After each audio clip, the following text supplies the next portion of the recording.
It really does. And, you know, what's important to think about, we have a ton of weapons coming later that Nintendo just won't give us. We got a ton of stages coming later that we don't have yet. There have even been rumors that there's a new mode that we don't have yet. There is so much room here. We have another confirmed patch that's coming in October that's going to change up the main weapons. So stick with it. Watch it. This is such a high-octane, technical, fast-paced game, and it's so fun to watch, so fun to play. If this is your first time watching, I'm hoping you're enjoying it, and you're really going to enjoy what we got up here next. We have one of the best teams in the business, Rising Moon, our number 4 seed. We're going to be watching them coming up next. I know you got to be excited for this. Heck yeah, Rising Moon. I mean, first of all, that name just sounds powerful. Actually, can I just say, I love a lot of these names everyone's coming up with. Everyone's getting really creative with their name, and Rising Moon, that just sounds very strong, to be honest. I'm really excited to see these two play. We're in winners round 3, so lots of still competitors between action, and I just hope that we're able to see the Reef. We haven't seen the Reef yet. That's a stage that I really do like. Yeah, it's one of the more exciting maps, I would say, at least in terms of how much I enjoy it, but also Splatnet 2 says it's my best stage, so maybe I'm a little bit biased here. But yeah, I agree. It's one of the more exciting maps in all of the different modes. We talked a little bit in the pregame. We didn't get to see it, but tower control on that is one where you really have to kind of put yourself in the line of fire if you even want to think about stopping it. Splat zones, you can't use a lot of your different specials to paint it because it's under a bridge. You have to go into the danger zone to make something happen. Yep. With Rainmaker, you have to run it up 2 different ways, but the opponent knows those 2 different ways. It's always a dangerous play. So it's a very volatile map, and it's one that a lot of people go down a lot on. It doesn't really matter to me what we're playing on, what mode. I love that map. Another thing we should mention, I don't know if a lot of people have picked up on this, but you can play, depending on what map you're playing, the map layouts actually do change. There are some maps such as, actually, as used Inkblot Academy, that's like infamous for various stages and different gameplay depending on the mode. On Turf War and Splat Zones, there's a giant pillar in the middle that divides the 2 teams. But on Rainmaker and Tower Control, that giant pillar is taken away, allowing that pit to become a war zone.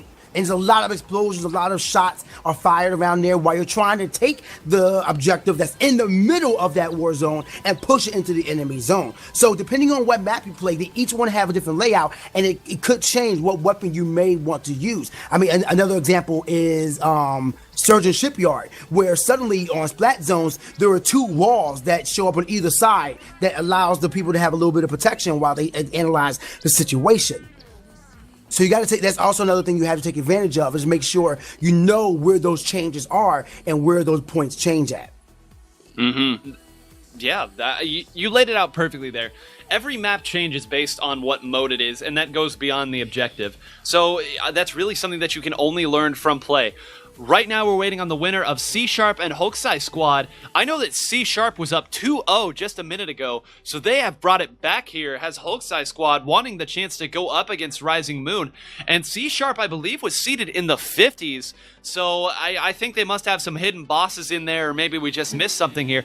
A Seed 50 team should not be giving it like this to a top 20 team. I mean, you never know. As you said, everyone's always going to be practicing and getting themselves ready to go, so that way they're not. I mean, you don't want to enter a tournament and be unprepared. Everyone wants to make sure they got their skills ready. And there's a lot of things you have to practice with the game. Another thing we should mention is that you always got to make sure your abilities are on point, because, I mean, ink resistance can be the difference between victory and defeat. Swim speed as well. So you never know what they're planning and what they figured out. And most importantly, what they're able to, or how they know best to take out different composition. Because, I mean, you could play, there is a meta within Splatoon 2. That can't be denied. You could play a way to where you play anti-meta. You say, you know what, ink armor is going to be a thing, so we're going to play all long range with Object Shredder. Personally, I wouldn't recommend that, but that could be that could be your play. Again, there's a lot of strategies, and the meta is only defined by how you choose to interpret it. So, I mean, maybe they have something up their sleeve. Maybe they figured something out, and we'll see them go over Rising Moon in this next bracket if they make it to Rising Moon now. Yeah, and I mean, that was absolutely poetic the way that you said that. For those who are new to Splatoon, maybe don't play it as much, all the gear that the Inklings wear, they have 2 subsets of abilities. They have what's called the main ability, and those can't change. Whatever is on that piece of gear, that is the main ability there. There's also sub-abilities, though, and those can change, and that's where the variance can come in. You could stack 3 pieces of one sub ability, you could mix it up a little bit, but it allows you to tool not only your weapon, but it allows you to tool your playstyle around those different things. It's something that people go at forever. Every Discord channel has a gear discussion bit, or like, hey, show me your gear. What gear do you have? People make entire forums to trade gear because it's very, very important, and it does allow you to combat different things or to be a different kind of problem or pose a different kind of problem, as the case may be. So a very unique element here in Splatoon, and I love it because it does allow for more variance. You could opt to make, I've seen some people who opt to make an entire set based on ink, ink recovery. You can see, I've seen entire sets based on special charge ability. You could mix it up, and you could actually take advantage of the brands that each team you can take advantage of the brands that each gear have. For example, if you have a gear with Splash Mob is a brand that gives you a higher chance to get Ink Saber main up, I believe, as an ability. So you could bring that in with some special charge up. And I mean, that's something that I choose to do. You can have a mix between a main ability of Ink Recovery up and then 3 subs of Ink Saber main, which, helps you with your ink management when you're using your main weapon. Yeah, and some weapons definitely tailor that more. If you're using a Splattershot Pro, that thing sucks up your ink really quickly. If you're using a blaster, maybe you want to get 1 or 2 more shots, and it doesn't seem like much, but believe me, I can't tell you how many times I'll be playing the game, and I'll have a perfect shot lined up here, just a really quick flick shot with my blaster to get that nice little click, ink empty, and I just think to myself, if I had 1 more shot, and then I get taken out, the team gets wiped and we lose the game. And that's a little bit of an exaggeration, but it does go to show how much those small changes make. Right now, swim speed and ink resistance are the flavor, but, that could always change. If run speed gets a buff, if object shredder gets a buff, things can change, and they often do. One thing I do want to mention about the brands for everybody who may not know this about Splatoon 2 is that, again, the brands, that you can see the brands based on when you look at the weapon, there's a little icon that says what they are. It could be a Naki, it could be Firefin, it could be Splash Mob, it could be Rockenberg. And depending on the brand, you have a higher chance to get a common ability, and you have another chance to get a sub ability, but it's, it's uncommon ability. Common ability and uncommon ability. So let's use Splash Mob, for example. Splash Mob, as for the sub abilities, you have a higher chance of getting Ink Saber main, and the uncommon ability is run speed. For the brand Firefin, you have a higher chance of getting Ink Saber sub, and a lesser chance, but still a better chance than most abilities to get ink recovery up. So you can actually find this list on many websites and wikis, especially I'm sure it'll be on Squidboards as well. So you can check it on there and find out the brand. You can easily get the abilities that you want, so that way you can get the gear that you want, so you can play the way that you want. And that's what it's all about, isn't it, Splatoon? Because of the way that the ink works, because of just the movement capabilities that you have, you can play this game the way you want. You can put up tape of 2 or 3 different splatter shots, 10 attack splatter shots, and you can tell who the 3 different players are by the way they play. Some people, sharks, some people like to paint, some people like to go all in and just go crazy and make crazy dodges and play Matrix mode. But you can do that in a game like Splatoon, and it's what I enjoy so much about the game and why I believe it has so much potential. You can attack every situation differently, and that's not just based on weapon, that's also based on the player. Exactly. I mean, it all depends on the set. And actually, I love a lot of the kits that are in this game. The auto bombs are weapon. Okay, let's say, for example, you like throwing out curling bombs. You like curling bombs. So you may want 2 abilities, ink recovery up and ink saver sub. So that way you can use more curling bombs in a lesser time, and you can get ink back faster, so you can launch another one. Another option could be, let's say, ink recovery up and swim speed up. You can use that set where you can throw a curling bomb and then quickly run behind the ink that your curling bomb leaves, so you can get to your opponent's turf while at the same time getting your ink back for a main weapon barrage. So these are all options you can take advantage of. You just have to figure out what best works for you. Let's say, for example, you like using Tenta missiles, and you're using a jet squelcher. Because you're most likely going to be shooting shots from afar, you're going to be covering up a lot of turf. So you may want to use special charge up so you can get your missiles quicker, so you can keep targets on your opponents, so you can make those call out plays. You can say, okay, I'm targeting 3 on the right, there's 1 on the left flanking. And when you activate your Tenta missiles, you get locations on everybody. You can see where they're at. So you can call it out to your team. You can cover up turf. You can put pressure on your opponent, all because you have special charge up. And you can also use a special power up to increase the strength of the explosions or the duration if you're using ink armor, etc., etc. Right. And we do have an update for everybody. C Sharp gets the win over Hokusai Squad, so we'll be watching Rising Moon versus C Sharp. And I'd like to point out that C Sharp beat our 13th seeded team, half and half. They got the 2-over win over that. And then to get a 3-2 win over Hokusai Squad, they beat number 13, they beat number 20, now they get their crack at number 4. And, I mean, this is something that we're going to be talking about later. C Sharp making a huge run, though this will undoubtedly be the biggest dog they've faced so far. This is going to be an exciting one. I love the underdog, so I might be slightly biased. No bias. no bias, but I'm happy for them. Shout out to C Sharp for doing the darn thing, coming in here, 52 seed. What does that mean? We're going to blow back anybody in our path. But the thing is, can they run circles around them as they head into the first map of Humpback Pump Track? And this map, this is one of my favorites. I mean, I love Manta Maria, and this was my favorite before Manta Maria, but still, Humpback Pump Track is a great map for several reasons. There are many ways to put pressure on your opponent. There are many ways to make approaches. There's a huge pit. Like, you don't have, like, you know how on Sturgeon Shipyard you had the center, you had a pit, and then you had your base? No. You basically have your base, and then you have the pit. There is no third area, okay? So you have a lot of places to take point, a lot of room to see where things are going, but then because it's based on a skate park, there's a lot of hills that you can hide behind. I'm excited to see what these two teams bring out. We may see buckets, we may see blasters, we may see chargers, we may see Tenetex battle shots. Every weapon is viable on Humpback Pump Track.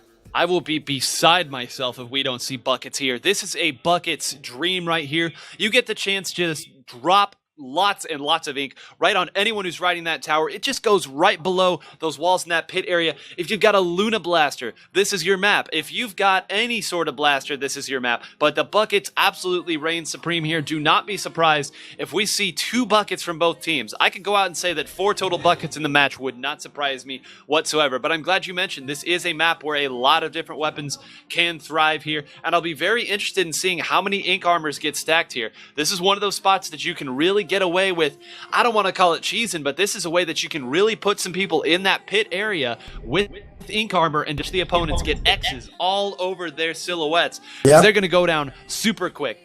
The map and mode that interests me here, Moray Towers. The new, maybe not improved because it's still Moray Towers, but it's new Moray Towers here, and it is one of the more interesting maps that you can play Rainmaker on because of those new ink rails. And we are going to see it. It's game 2, so even in a 3-0, we might still see it. Well, we will see it.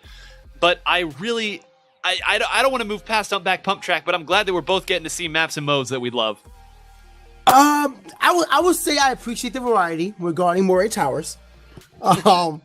That map is going to be really exciting, but yes, we do have a wide array. We're going to see the reef as well, so we get to see that one, and we get to see it on, in my opinion, the most volatile mode, Splat Zone. So that entire bridge area, both above and below, is going to be wild. We hopefully will get tower control on Sturgeon Shipyard, which that one's going to be just intense because that one can go either way. Similarly to how it is on Inkblock Art Academy, it all depends on how you play because there's a lot of open spaces where you have to stop at. You're just prime for the picking. And then, of course, hopefully, I don't care who wins or loses.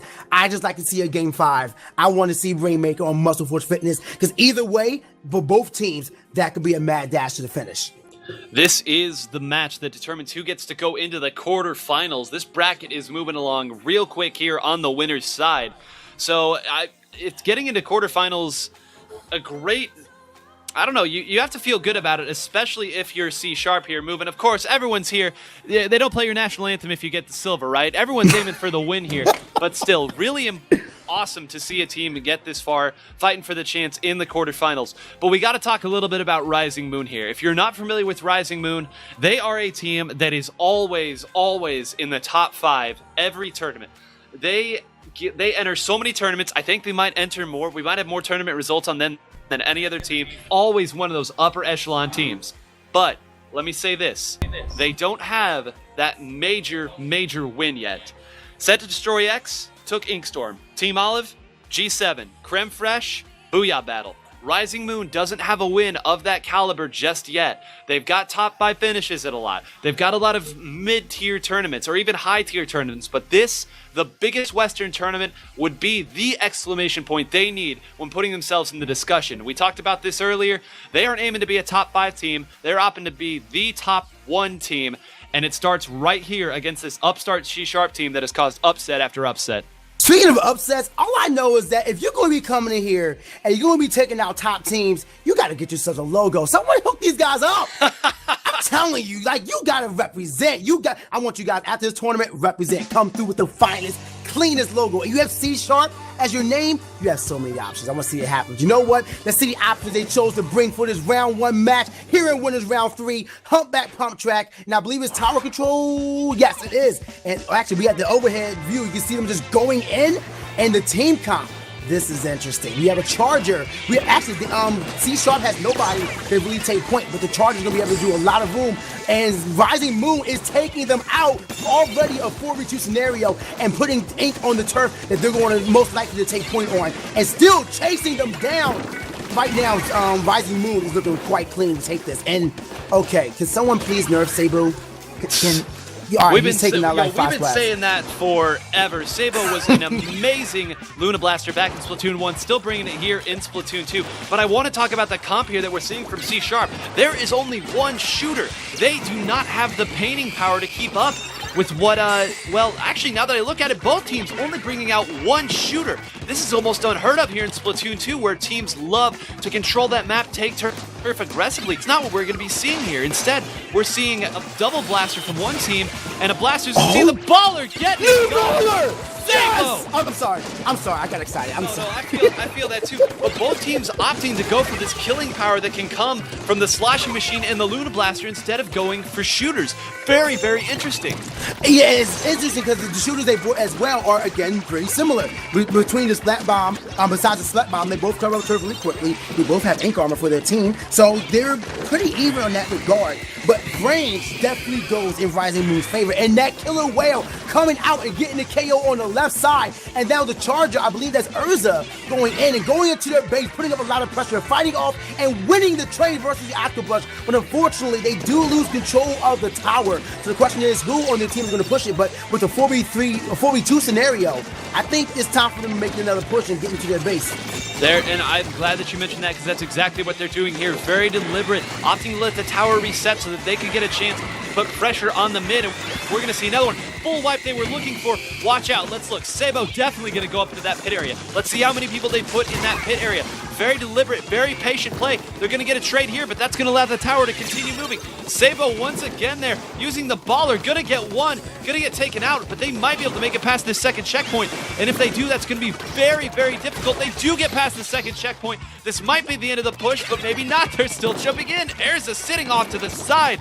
And this is the Rising Moon that we know and love. They had a great placement with that splash wall as well. For those of you guys who don't know, there are many ways, you definitely got to learn it, but there are many ways to bounce the splash wall off of an object and have it land on the tower to give you that safe presence on there. And what they did was they threw the splash wall against the wall, have it land on the tower, so any incoming shots are going to get hit by the splash wall, which has a pretty good amount of HP. And they're just sitting behind it, letting that timer go down. They are pushing it into this area, and at this point, it's almost a GG. That tower is right there. The bombs are flowing, and it is a game over for C-Sharp. Rising Moon takes the first game. And that was just well played by both ends.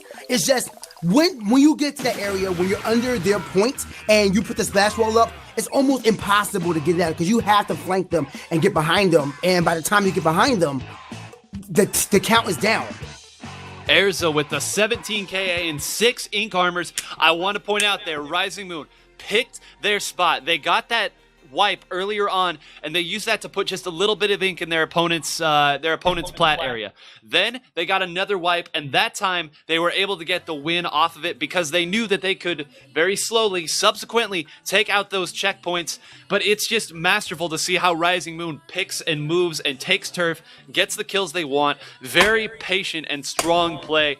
Wonderful play. If you're wanting to watch a high-level Splatoon team and watch how it gets done at the top level, Rising Moon, certainly a fan favorite and a team you can watch. But now we're moving on to Moray Towers Rainmaker. We talked about this a little bit, but let's talk a little bit more about C# and what they need to do. They had no ink control at any point in that match. They need to switch things up and bring in some more weapons because Rising Moon absolutely took it to them in that regard. The main issue with their team comp was not only did they have no in control thanks to the many weapons that didn't cover up a lot of area, but they also had no range.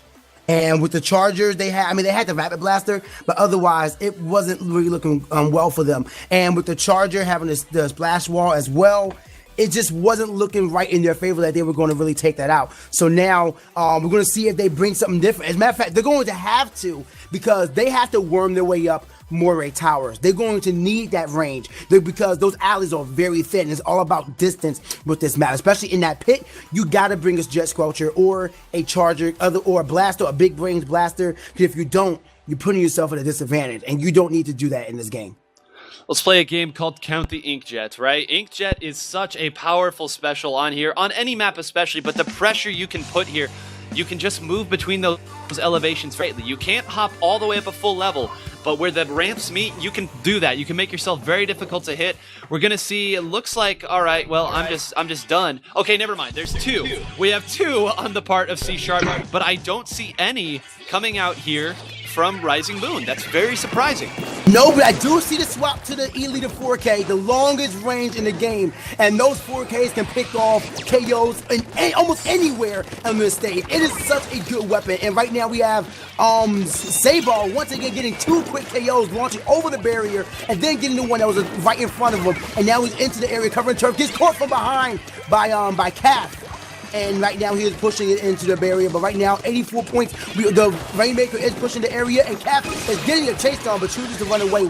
Actually, no, he's trying to sit there and camp it out, trying to get his KO on him. He is located, so he said, you know what, might as well fight it out. Unfortunately, loses the war versus Urza, and now she is now pushing it into the area, or trying to push it. Looks like there's nobody near the Rainmaker. The only question is, who's going to push it? Is he going to grab it in time? They do. And they're pushing it a little bit more, trying to take it up the wall, but gets KO'd.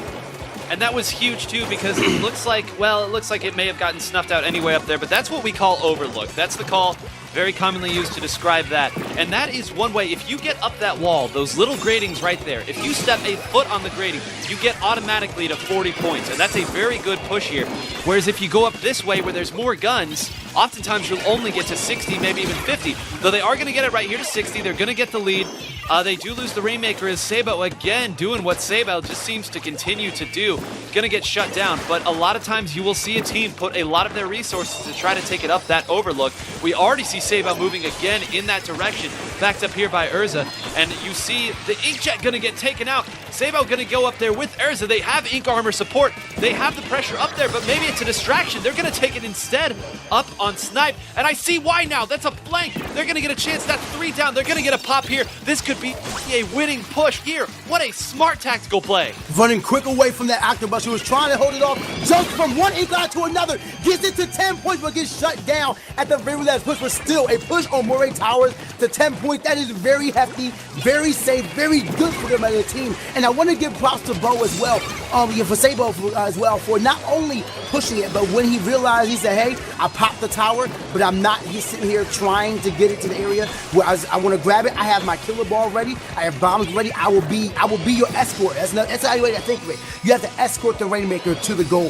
So whoever's holding it, they're a sitting duck. They can't defend themselves. They can go into the water, but I mean, they're pretty nerfed. So you gotta make sure Sabo being a really good escort with that Lunar Blaster, saying right into his opponent's face. That flank looking really good. But right now, C# is holding it, has 30 seconds left on this, and is just trying to find a way down. But the E4K scope is putting a lot of pressure on him and cutting him off at every pass, and gets caught by the .52. I didn't even see it coming. All right. Yeah, I mean, that's really been what they've been doing, is the suction bomb, I think, bounced off the Rainmaker shield to get the kill. That is something that happens. But you're just seeing it, right? The entire match is being played on the plat here of C#. The pressure that's continually being put on by both Sabo and Urza. This is just it's just been the whole story. They haven't even had a chance to make a counter push yet, aside from that 165. Once Rising Moon got this set up, they're just going to stay here. Sabo just going to wait, playing the shark. Where's the Jaws music? I think I must be a noob. I'm going to say this right now. That's the first time I've ever seen somebody do this. And this is amazing. This is so good. I mean, all right, he ended up getting caught right there thanks to the brush. But that was just such a good idea because you're hiding behind the wall. You can see where they're coming up. And literally at the moment's notice, you can just pop up from behind and just get them with the Lunar Blaster. That's great. That's genius. I hope my people are watching. We're about to start doing that. That is exciting. The inkjet getting caught right there. And then a killer ball. I understand, like,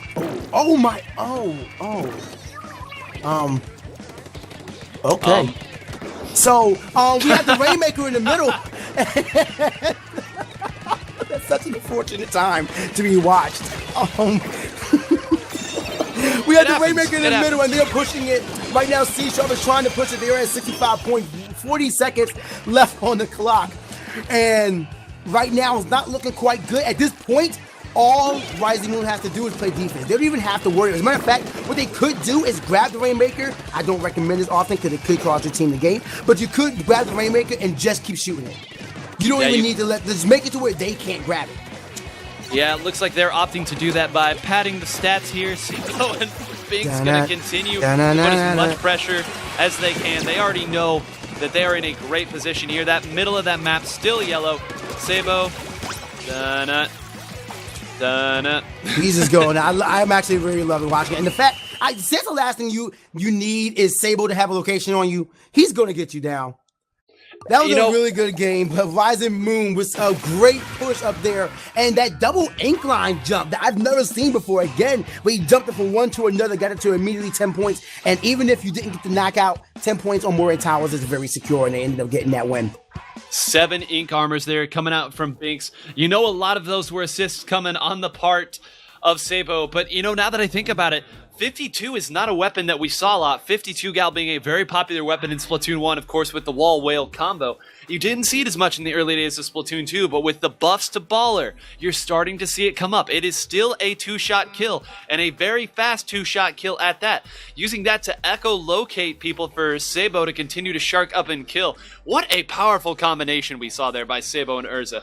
And now if you're C#, maybe the honeymoon's off a little bit, but you still have one more chance here on the Reef Splat Zones. But at the rate that they're getting slayed, man, I don't know. They got to figure something out. We'll have to see what happens. But personally, I hope to see, remember the team comp they had on the round 1 when they didn't have any range? It actually does work pretty well on this stage right here because the area is so condensed, albeit you're going to be seeing some charges as well because they can cover up a huge area of the Splat Zones from a safe distance on this map. But at the same time, if you were to use something like the Aerospray RG, you could throw a sprinkler right on the bottom of the bridge, so we're just constantly covering the area. And then the Aerospray RG also comes with the Baller that has not only had its defense increase, but its damage and its radius as well, to also put up a lot of pressure onto that immediate Splat Zones or anywhere around the Splat Zones. So hopefully we see a lot of ink armor. So we see the splatter shot come through because they can cover up a lot of area in a small area.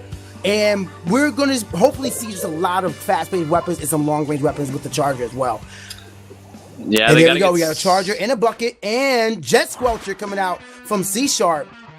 Well, if you're Sabo and you're going to switch off the Luna, hey, why not sort of the Tri-Slosher, the dominating force here? But again, it looks like going to be a lot of killing power coming out here for Rising Moon. Be very interested to see what happens here at the start. It already looks like they're going for a little bit of pressure here on the side, and Slime not able to get the kill, finally does get the kill on a Binks this time. Got to be careful though, is going to get splatted out, and what I thought might be a small advantage for them, instead going to go the exact opposite way. Urza set up here on the left side, and this is very dangerous. Look at the positioning of that sniper. That was a really risky play. That was a really risky play by the Octopus. Oh, look at him just going sharking in right there. That was a really risky play. If you saw him coming towards you, and you can tell if your opponent has armor because their eyes are literally glowing. Like, if you see that, that's like you're on limited form. Run away, okay? You don't want to deal with that. So, especially with the brush, something that can really get in and out of situations really well. Not quite happy with that one, but they do get control right now, putting a 34-point penalty on Rising Moon. But the splashdown coming down, not providing too much of damage on them, though, on their Splat Zones. And now C# is trying to, almost have control back, but gets caught from the back thanks to that extended hitbox in the latest patch for the inkjet. 3 dots in the chat for the inkjet. 3 dots in the chat for the inkjet. But yeah, you saw the splashdown there actually used to neutralize the zone. Didn't get the kill like you said, but I'm starting to wonder if that wasn't even the point. Hey, just get some paint on there. Paint's darn near half the zone, and it's going to get them the momentum that they need. That's going to be 3 more down. The last one, Jet Squelcher. Ursa going to go ahead and shark here on the left side, make things very difficult. And unfortunately, that amazing play that was made by the Octobrush to earn them that advantage kind of going for naught. Look at all the yellow on this map, and the sniper again set up here, making things very difficult. Once again, the Octobrush going to try to make a play happen, but spotted out as well. Going to get some support, and they're actually going to be able to take it. What a strong response here from C Sharp with their backs against the wall. Although they do lose it immediately, at least they stack the penalty. They do have the 10 tank, but it's only getting 1 tag. I feel like if we had a little bit more patience, he could have got the whole thing. But unfortunately, that is a whole team wipe against C Sharp. This whole place is looking pretty sunny right now because it is painted all yellow. We need to get a little more sad in here. Get some blue on this map. Please get some blue on this map. But right now, the pressure's just going to continue. Sabo going to continue to shark under here until given a reason not to. Unfortunately, that inkjet is not going to be the reason they were looking for. You're going to see a tennis missile come out, but Sabo right there, the patience, going to go ahead and get that. The Tri-Slosher, nerfs be darned, they're still going to get it. 10 seconds left, still continuing to tick down. Nobody left in the map to get it. The last T-Tech not going to be, and it was all yellow. Unfortunately, they tried to make a few pushes. They definitely had it. But when they made that push, they struggled to keep control. They struggled to do what Rising Moon did. That yellow rolls all over the blue turf, and they just shut them down. They were not allowed to really push forward as much as they wanted to. Right now, Slimy, I think, was the MVP, definitely covering up a lot of turf and going in there getting those KOs. But unfortunately, it is a 3-0 knockout for Rising Moon. Well, unfortunately for C Sharp. Fortunately for Rising Moon. 3-0 and a handshake as things were. C Sharp, their Cinderella story does not have to end here. They're moving on to the losers bracket. They're going to have to wait a minute to play here. But a couple updates from elsewhere in the bracket. We had the number 8 and the number 9 team, Deep Blues versus Kairos, 2 teams that played all the time in Splatoon 1. Kairos coming out on top 3-1. They will be playing the winner of STDX and Overdrive. Meanwhile, elsewhere, Silver Sanction Saikai taking the 3-0 over Skillink, that one of the teams that we watched earlier. Those are the only 2 updates we have outside of Rising Moon 3-0 over C Sharp. But still, big wins there. Kairos, another one of those teams, again, in that 9-16 range. They were able to get top 16 at Inkstorm Plus, and they are no stranger to the top spots in tournaments. But again, they're one of those teams. They're in the conversation for top 8. They're looking to be in the conversation for top 5 or even top. Maybe this is it. Getting a win over Deep Blues, an excellent start to that. I mean, I wouldn't put it past them. The way that they're playing, the way they handle that one. They said 5th person we don't need that. We are good. We got this. We understand what we're doing. And I mean, the way that they played, it was just phenomenal. Sabo going in and getting all those sharking KOs, the way they understood the maps and the best way to approach. I mean, the way I've never seen Moray Towers Rainmaker handle the way that they did it. But you know what? They had so many good plays. They had deployed where 2 of them went to go flank. One of them went directly away, and one he intentionally got himself splatted so that way they could get the flank. And then they had 2 people pushing the Rainmaker immediately. That was such a good play by them.